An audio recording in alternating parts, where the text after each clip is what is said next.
नमस्कार, welcome to सोच India. जब दुनिया के सबसे बड़े लोकतंत्र एक दूसरे को खुलेआम कूटनीति के मैदान में चैलेंज करते हैं, तो इससे सिर्फ दो देश नहीं बल्कि पूरे ग्लोबल ऑर्डर पर असर पड़ता है।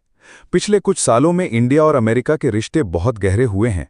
क्वाड ग्रुपिंग हो या इंडो पैसिफिक स्ट्रैटेजी, दोनों देश एक दूसरे के नेचुरल पार्टनर्स के रूप में देखे जाते रहे हैं।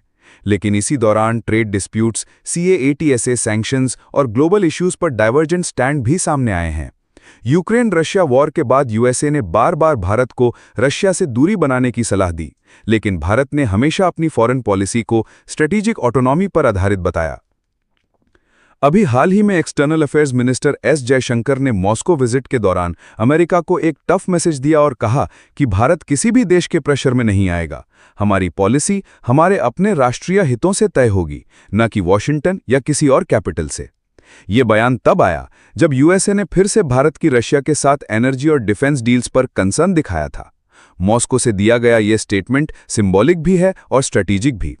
ग्लोबल एनर्जी मॉनिटर के एक रिपोर्ट के मुताबिक 2022 से अब तक भारत ने रशिया से ऑयल इंपोर्ट में 20 गुना वृद्धि की है, जिसने हमारी एनर्जी सिक्योरिटी को स्टेबल रखा और इन्फ्लेशन को कंट्रोल करने में मदद की। SIPRI के डेटा के हिसाब से भारत के 60-65% डिफेंस इक्विपमेंट अभी भी रशिया ओरिजिन के हैं, इसलिए रशिया से दूरी बनाना प्रैक्टिकल नहीं है। टर्की और सऊदी अरेबिया जैसे क्लोज US अलाइज भी रशिया से टाइज मेंटेन कर रहे हैं। मतलब भारत अकेला नहीं है जो मल्टीवेक्टर डिप्लोमेसी अपना रहा है।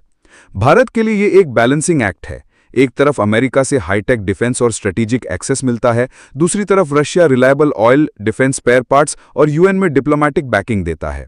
जयशंकर का स्टेटमेंट इस बात को दिखाता है कि भारत अब पॉलिसी टेकर नहीं बल्कि पॉलिसी शेपर बन रहा है। आगे चलकर इसके इम्प्लीकेशंस होंगे।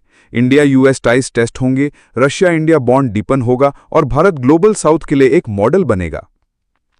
लेकिन रिस्क ये है कि US प्रेशर बढ़ने पर टेक्नोलॉजी ट्रांसफर और डिफेंस कोऑपरेशन स्लो हो सकता है।